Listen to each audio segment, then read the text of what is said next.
Welcome to Constellations, the podcast from Kratos, where industry leaders share their thoughts and experience on the future of space business, policy, and opportunity. If you like Constellations, please support us by giving a rating and review on iTunes. And don't forget to share this podcast online to help our community grow. Welcome to Constellations, the podcast from Kratos. My name is John Gilroy. I'll be your moderator today. Our guest today is Jim Marshall, Business Development Director at Space Dynamics Laboratory. Today on the Constellations podcast, we will discuss how small satellite technology is being used in innovative ways to solve technical challenges faced by the military, science community, and industry. We will find out how custom sensor, software, hardware, and thermal management solutions are making significant contributions to national defense and scientific discoveries. You will hear about the programs where this technology is being applied to better understand global temperature changes in the thermosphere, identify the population of potentially hazardous near-Earth objects, or NEOs, and mitigate the adverse effects of space weather. Our guest today is Jim Marshall, and as I mentioned earlier, Business Development Director at the Space Dynamics Laboratory. Jim provides oversight and integration of business development operations for the Space Dynamics Laboratory. He has broad government and industry expertise and is on the frontiers of helping to solve complex issues in space, in air, on ground, and at sea for the government. Well, Jim, we're just going to jump right in here. How is being a nonprofit research corporation an advantage for the Space Dynamics Laboratory in an industry that's filled with commercial contractors and partners? Well, a nonprofit organization is an organization that has a mission. We are a 501c3 nonprofit corporation wholly owned by Utah State University. So the first major purpose that we have is to advance the academic and research purposes of our host university, Utah State University. And then secondly, Space Dynamics Laboratory is a UARC. That's a university-affiliated research center for the Department of Defense.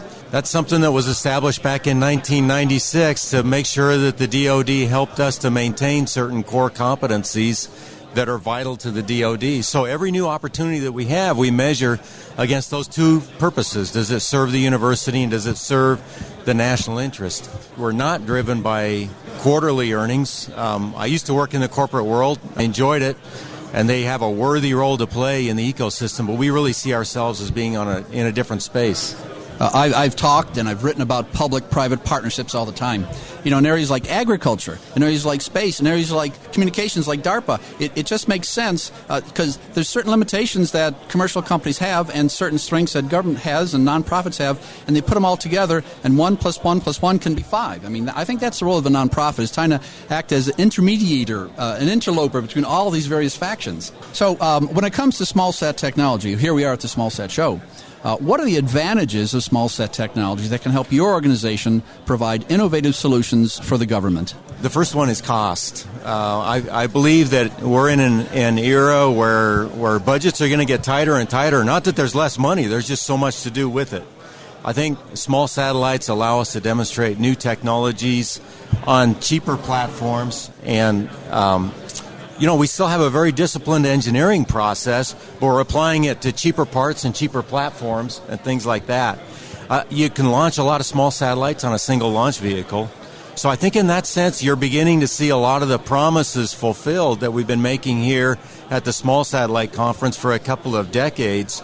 As electronics get miniaturized, as the software gets better and better, we're able to do more and more. And John, if you look around here, you see a lot of small vendors. You see this market opening up to a lot of players that would be marginalized in the larger markets.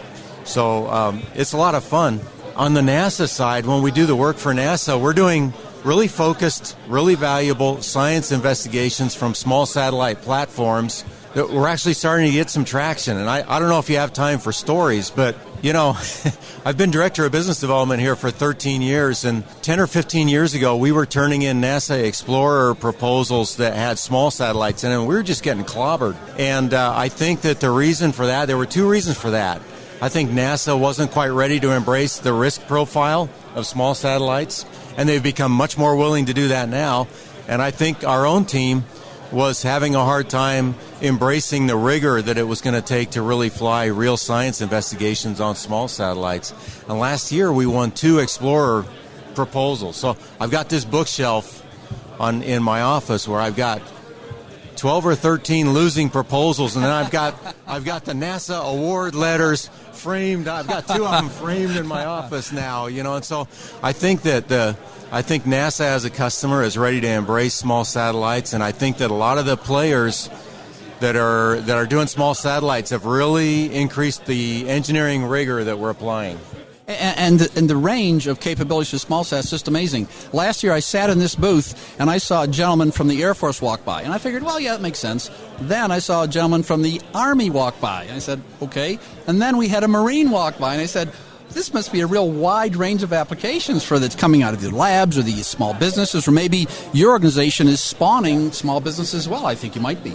We do nearly all of our work directly for the government, but we team often with small businesses, and I'll tell you that they're the dynamic ones. They're the ones bringing the new capabilities and the new business models. Tell us about end-to-end satellite software capabilities and service helping. So how are these satellite services and capabilities helping the government achieve some of their mission? And we talked about Army, Navy, and Air Force, but what about other aspects of the government? How do they achieve their mission with end-to-end software capabilities?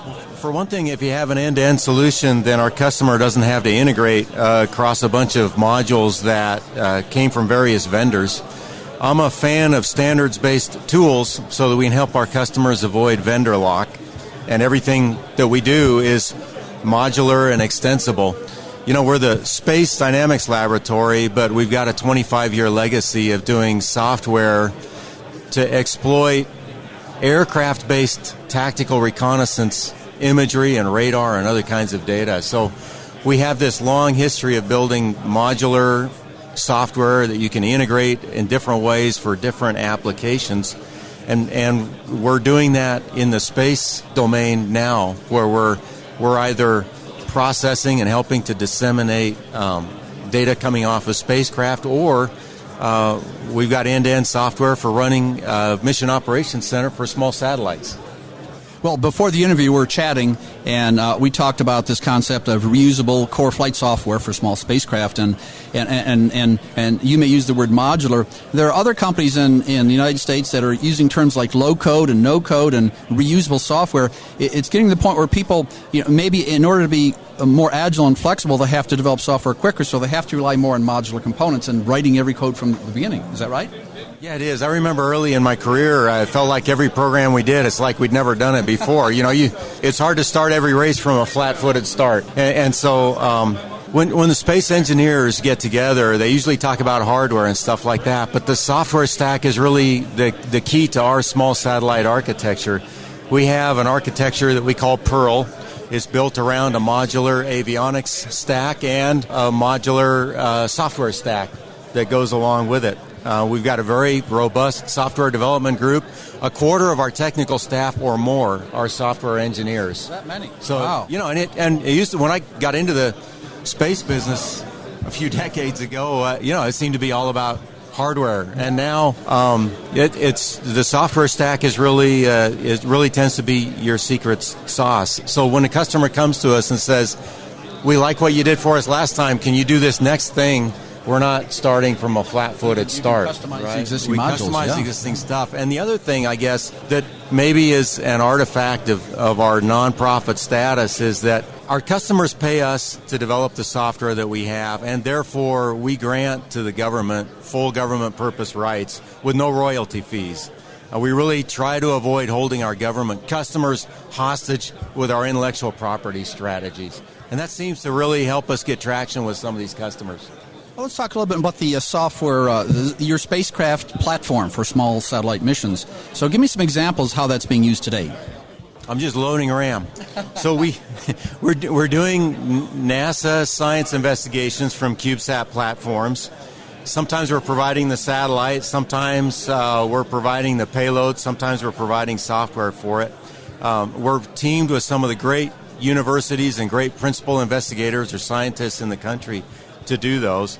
By leveraging the development work that we've already done before, we're able to provide some solutions pretty inexpensively. I mentioned the Pearl architecture that we have. For our military customers, I would say that most of the work that we're doing has to do with technology demonstrations, where They need to build heritage and prove out a technology that's going to eventually go into a program of record or an operational program somewhere. And they want to know, will this thing work, and will it work on a small satellite? And if it would work on a small satellite, why put it on a big satellite? Many parts of the DoD are beginning to embrace the kinds of missions that you can do from small satellites. As things get smaller, they're able to do more relevant missions. You'll see a lot of that reflected in the conference this week. You'll see people in uniform here. You'll see people from Air Force Research Labs, Space Vehicles Directorate that we're working with. They've got a great small satellite program going that we're participating in. You know, Jim, thousands of people from all over the world are listening to this podcast, believe it or not. We've had people come up the show from China and all over the place. And if you are listening now and want to get email alerts when new episodes are available, simply go to Google, type in Constellations Podcast, click on Kratos, and sign up. I was doing some research on your company, and I've come up with a pretty long phrase as an acronym. I'll try to pronounce it correctly. It's the Auroral Spatial Structures Probe, or ASSP. So how is that program helping us understand global temperature? Well, that program is actually a sounding rocket program. What we did was we fired 7 sounding rockets into the same volume of the atmosphere in the Aurora from Poker Flats, Alaska. I love that name. Poker Flats. So you sense they had a long winter there sometime 100 years ago, right? But we were doing in situ measurements of the magnetic fields and the electric fields. When the solar energy interacts with Earth's magnetosphere, it tends to come into our atmosphere through the poles, and we were measuring some of the phenomenology associated with that to see how that works. We've been doing sounding rocket measurements for decades. It was really where the Space Dynamics Laboratory started. And that's kind of a good stepping stone to space. There's another acronym and a concept that's associated with your organization. It's called the Hyper-Angular Rainbow Polarimeter, or HARP mission. And is that involved with CubeSat? What's that involved with? That was a CubeSat mission. So this is a good illustration of the way we can use CubeSats to do a technology demonstration. I mentioned that for the NASA science investigations, they tend to be reluctant to fly unproven technology when they really, really need a scientific measurement. And one of the decadal surveys recommended that a mission called ACE needs to be flown. ACE stands for Aerosol Cloud Ecosystem, and it would fly a suite of instruments on it. Some of those instruments weren't mature enough to really fund a major mission around it. So the point of HARP was to do a technology demonstration of one of the key instruments that would be on board the ACE mission if we ever get ACE over the hump and flown. That was an instrument on a 3U CubeSat that was 3-axis stabilized, which is kind of unusual, as we develop the new capabilities to stabilize or put propulsion on a CubeSat. You get home from work, you have a little food, you put on Netflix, and about half the movies are about asteroids hitting the Earth. I mean, they're all over the place, people going to asteroids and mining them and everything else. Now, I think you are assisting NASA with trying to identify some of these potentially hazardous near-Earth object NEOs. Is that right? Yeah, NASA has a great program characterizing near-Earth objects. It's run out of their planetary science division, and their program executive is a great guy named Lindley Johnson. The first thing we did there was a mission called WISE, which stands for Wide Field Infrared Survey Explorer. And we flew that mission more than 10 years ago now, but it was a 40-centimeter infrared telescope that went into a low Earth orbit, always looking out. And the point of that mission was to build a new atlas of all of the objects that are visible in the infrared part of the spectrum throughout the entire scene, 360 degrees by 360 degrees. And in the process of updating that atlas, we discovered many, many new asteroids and near-Earth objects that had been previously undiscovered. We were able to characterize their orbit and which direction they're going and so forth. And NASA has a congressional mandate to identify 90% of the near-Earth objects that are 140 meters in diameter or larger. So that's big enough if it impacted the Earth to be a seriously bad day for a lot of people, right? And in order to do that mission, we needed to fly another survey. So we have been teamed with the NASA Jet Propulsion Laboratory to propose a mission called NEOWISE. That's a play on words and a nod of, a tip of the hat to the previous WISE program. NEO standing for Near Earth Objects, and WISE referring back to the Wide Field Infrared Survey Explorer. We proposed that as a discovery mission a couple of years ago with JPL. It didn't succeed as a discovery mission, but NASA is working with JPL now to try and formulate that in some way and fly that mission. And we would be the instrument provider for that. Let's go from Poker Flats to Egypt. Let's go to Egypt and talk about Osiris Rex. So I think this is talking about asteroids. I think this is a mission to go to an asteroid and mine it or control it, or and you're supporting that endeavor, aren't you? We are. So the Osiris Rex mission is a great NASA mission which is going to go rendezvous with the asteroid Bennu, circumnavigate and take a lot of pictures. This sure sounds like a movie, doesn't it? Bennu. It does. It does. It really does. And then it's gonna capture a sample from the surface of the asteroid and return it to the Earth and land it on Utah's West Desert. So our role in that program was to build a camera suite that monitored the approach to the asteroid, that took the images of the asteroid as we're circumnavigating it, and then monitors the process of capturing and stowing the sample.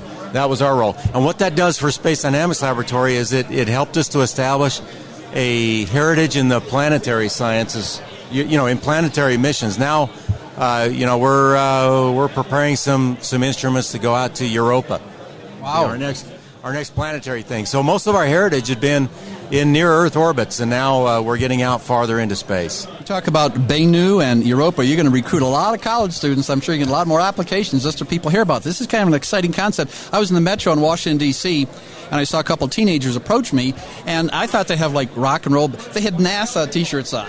I mean, so young people can hear. They're listening to your interview. They're going, I don't know, maybe I'll apply for that laboratory and get to work with Jim and talk about all this cool stuff like Sunrise. This is another product you're working on. www.spacedynamics.org. Click on the employment tab. Smart people only.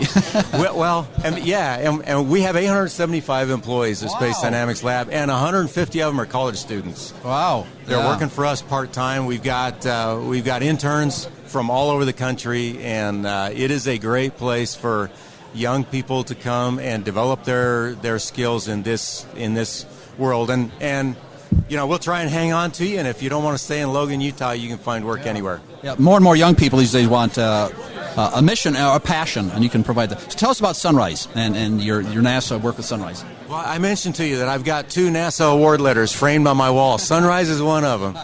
Sunrise is a mission that we won a competition. It resulted in the opportunity to do a formulation study. We still don't know whether this mission will be flown yet, but this would be a 6 CubeSat constellation operating like one radio telescope to investigate how solar particle storms, so the matter that is ejected from the sun, how that gets accelerated and released into planetary space. NASA concluded that the science investigation had a lot of merit, but they want us to mature the technology further before they confirm it for a mission.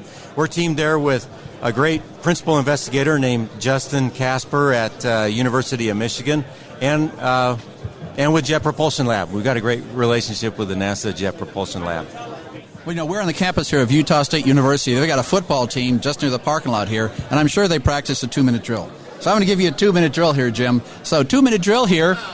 Tell me exactly, this is even hard for me to say, so exactly what's going to happen in the next 5 years, and the whole idea of satellites, propulsion, and laboratories here for you. I think you'll see the government continuing to try to buy Earth imaging data or Earth observational data from the commercial companies. I think that in the next 5 years we're going to see some of these commercial, massive proliferated LEO constellations.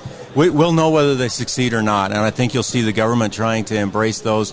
You see them already trying to embrace that. I would expect to see more technology demonstrations and more focused science investigations coming off of, being done on small satellite platforms. I think you're seeing a lot of things accomplished in software for small satellites that we used to have to do in hardware, and for a lot of government applications. One space I would watch is the engineering trade-off between how much onboard processing you have to do versus how much communications back and forth, how much data can you afford to pass across your communications networks. And I think, there was a great article by Christian Bros in the May-June edition of Foreign Affairs magazine where he talked about the future of warfare, the networked, ubiquitous sensors, massive scale computing, big data, and AI. And I think that the technologies that we're developing for the government in the small satellite arena, whether it's the space segment or the ground segment, are going to wind up being key to the government's answer to the new challenges that we're facing. Well, unfortunately, Jim, we're running out of time here. I'd like to thank our guest, Jim Marshall, Business Development Director at Space Dynamics Laboratory. Thank you, John. Thanks for listening to Constellations, the podcast from Kratos. If you like this interview, please subscribe, tell a friend, and give us a review.